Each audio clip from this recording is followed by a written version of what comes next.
For George and Kathy Lutz, 112 Ocean Avenue was everything they had ever dreamed of.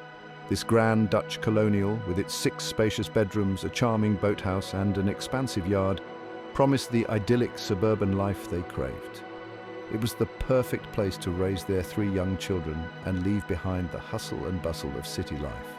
Little did they know, a darkness lingered beneath the surface of their dream home, a chilling secret that would soon turn their lives into a waking nightmare.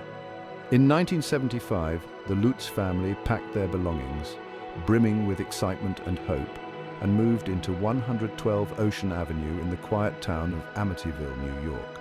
The children, Daniel, Christopher, and Missy, were captivated by the sheer size of the house and the sprawling yard that seemed to stretch on forever. They were about to discover that some houses hold on to their secrets, and some secrets are best left buried.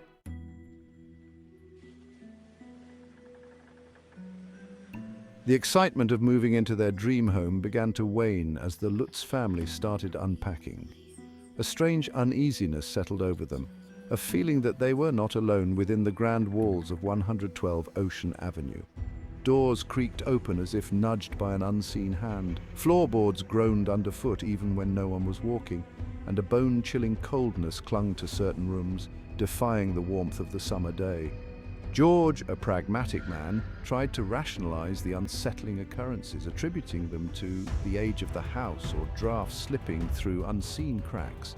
But Kathy, with a woman's intuition, couldn't shake the feeling that something was amiss. The air grew thick with an unspoken tension, a foreboding silence that seemed to amplify every creak and groan of the old house. The children, initially oblivious to the subtle shifts in atmosphere, began to sense that something was wrong. The once welcoming house now seemed to loom over them, its shadows stretching and contorting as if harboring secrets they were not meant to uncover.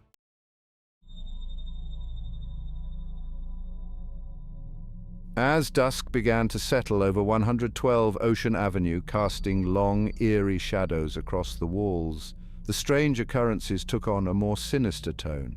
Faint whispers seemed to emanate from the empty rooms, barely audible murmurs that sent shivers down their spines. George, his skepticism wavering, began to feel the weight of unseen eyes upon him, following his every move. He would turn suddenly, expecting to catch a glimpse of someone lurking in the shadows, but each time he found nothing but emptiness. Kathy, her intuition screaming at her, felt a growing sense of dread. The house was no longer a sanctuary, it was a prison, a gilded cage where fear was the only constant companion.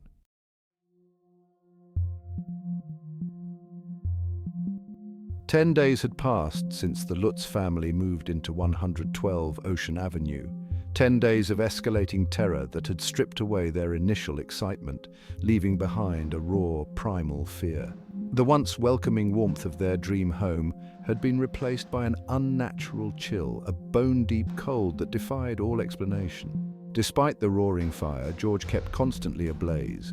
A visible fog hung in the air, and a thin layer of frost rimmed the window panes. George, his usual pragmatism crumbling, became obsessed with the fireplace, feeding it log after log as if trying to drive back an unseen enemy. Kathy, her heart heavy with a growing sense of foreboding, watched her husband unravel with each passing day. The house was changing them, twisting their love and turning it into something dark and unfamiliar.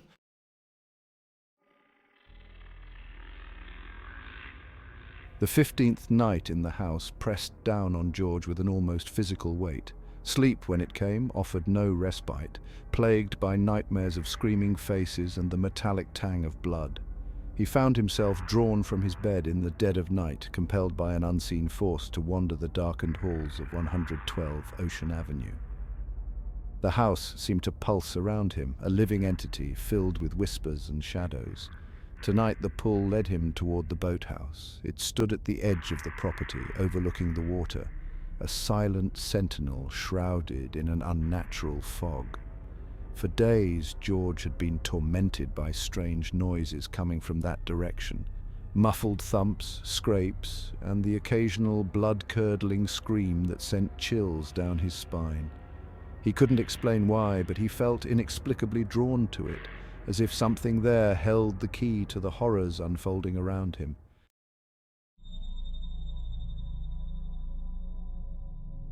George froze, his heart pounding against his ribs like a drum. His flashlight beam danced erratically in the fog, reflecting off the swirling mist and creating grotesque, shifting shadows that played tricks on his eyes. He squinted through the darkness, his gaze drawn to the upstairs window of the boathouse. There, in the black void where the glass should have reflected the night sky, 2 pinpoints of crimson light pulsed with an eerie, malevolent glow, red eyes. He recognized them instantly. Missy's imaginary friend, Jody, the pig with glowing red eyes. The image of his daughter innocently describing her terrifying companion flashed through his mind, sending a fresh wave of fear coursing through him. But these eyes were different. Larger, more menacing, filled with a cold intelligence that chilled him to his core.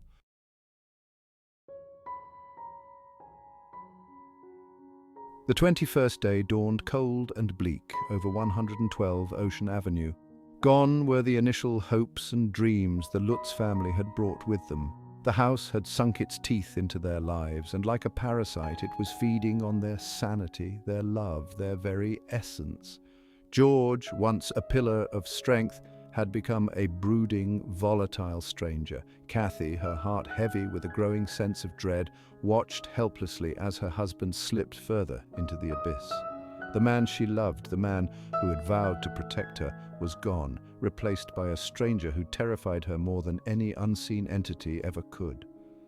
The house had poisoned their childhood, replacing laughter with fear and joy with a chilling premonition of doom.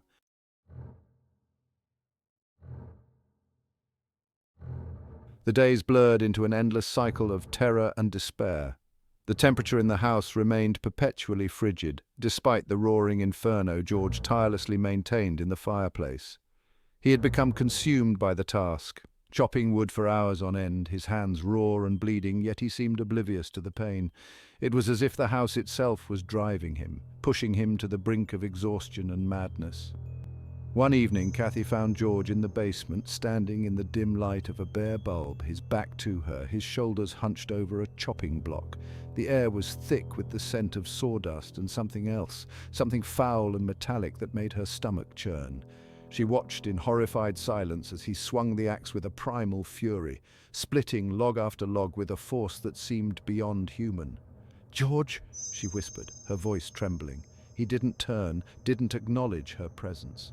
The axe continued its rhythmic descent, splitting, cleaving, destroying. "George, please," she pleaded, her hand reaching out to touch his arm, but she hesitated, fear holding her back. There was something different about him now, something wild and dangerous in the set of his shoulders, the intensity of his movements. He suddenly spun around, the axe raised high above his head, his eyes blazing with a terrifying light. Kathy gasped, stumbling backward, her heart pounding in her chest. For a moment she saw a flicker of recognition in his eyes, a brief flash of the man she loved, but it was quickly extinguished, swallowed by the darkness that had taken root in his soul. He lowered the axe slowly, his gaze never leaving hers, a chilling smile playing on his lips.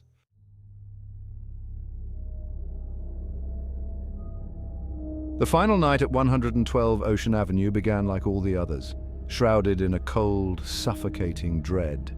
But this time, the oppressive atmosphere held a palpable sense of urgency, as if the house itself was holding its breath, bracing for something terrible.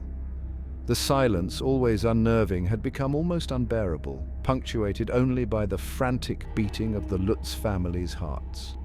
Around 3:15 a.m., the witching hour that had haunted George since their arrival, the silence shattered. A deafening boom echoed from the bowels of the house, followed by a series of heavy thuds, like giant footsteps shaking the very foundation. The floorboards beneath them vibrated with a sickening rhythm, and a gut-wrenching stench, like rotten eggs and decaying flesh, wafted up from the basement. Terror, raw and primal, seized the Lutz family. George, his eyes wild with fear, instinctively scooped up young Missy while Kathy struggled to gather the other children. The house was alive, no longer content to torment them subtly, and they were trapped within its nightmare. "We have to get out now!" George roared, his voice barely audible above the cacophony. As they stumbled towards the front door, a gut-wrenching groan ripped through the house. They whirled around to see the stairs behind them collapsing inward, the wooden steps splintering and cracking as if something heavy and unseen was clawing its way up from the depths. The escape route, their only escape route, was gone. Panic, raw and suffocating, threatened to overwhelm them.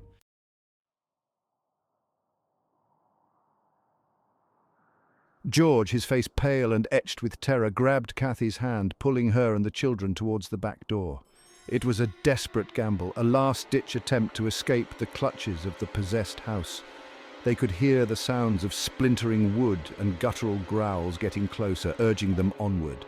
The back door burst open, revealing a night consumed by a furious thunderstorm. Rain lashed down in blinding sheets, the wind howling like a banshee.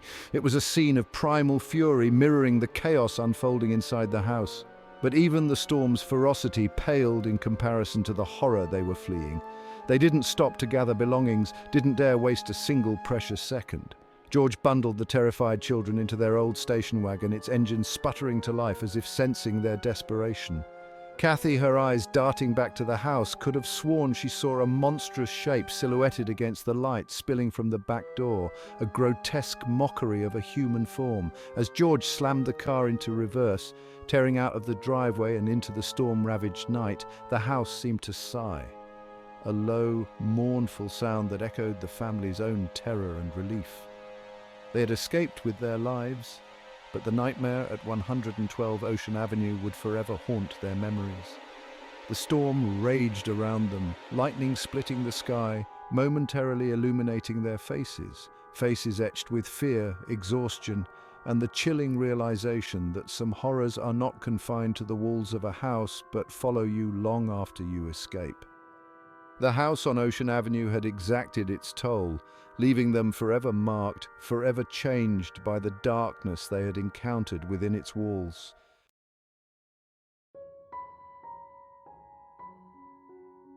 The Lutz family, forever scarred by the horrors they endured at 112 Ocean Avenue, attempted to rebuild their lives, carrying the weight of their experience like an invisible burden. They shared their story, their voices trembling with a mix of terror and disbelief, but their account was met with a mixture of skepticism and morbid fascination. The world, hungry for sensational stories, devoured the details of the Lutz family's ordeal. Newspapers ran headlines proclaiming the Amityville horror, and television crews camped outside the now infamous house, eager for any scrap of information that could confirm or deny the family's claims. But for every person who believed their tale of supernatural terror, there were countless others who dismissed it as a hoax, a fabrication designed to capitalize on the public's thirst for the macabre. Skeptics pointed to inconsistencies in the Lutz family's story, scrutinizing every detail and offering rational explanations for the alleged paranormal phenomena. They argued that the cold spots were drafts, the strange noises were settling pipes, and the demonic visions were products of sleep paralysis or stress-induced hallucinations. The house, they insisted, was just a house, its dark history nothing more than a tragic footnote in a long and otherwise uneventful existence. The Lutz family, weary from their ordeal and the relentless scrutiny of the public eye, retreated further into themselves. They had escaped the physical confines of 112 Ocean Avenue, but the psychological scars remained, a constant reminder of the horrors they had witnessed. The world might doubt their story, might dismiss their experience as a fabrication, but they knew the truth. They had stared into the abyss, and the abyss had stared back.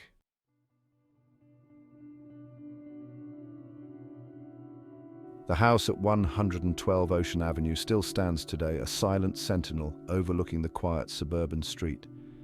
Its iconic gambrel roof and dormer windows, once a symbol of idyllic suburban life, have become synonymous with unspeakable horror, a chilling reminder that some places are forever marked by the darkness that unfolded within their walls.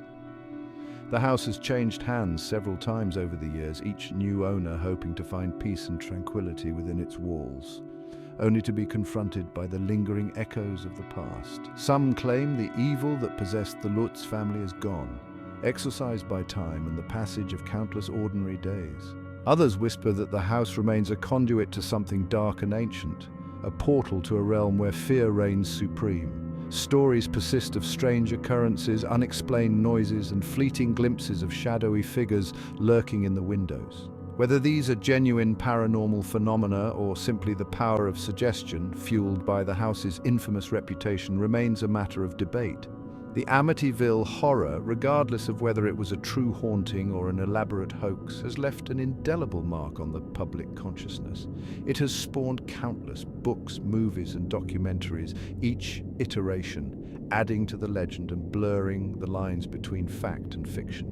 The house at 112 Ocean Avenue stands as a chilling testament to the power of fear, the enduring allure of the unknown, and the dark secrets that some houses refuse to relinquish.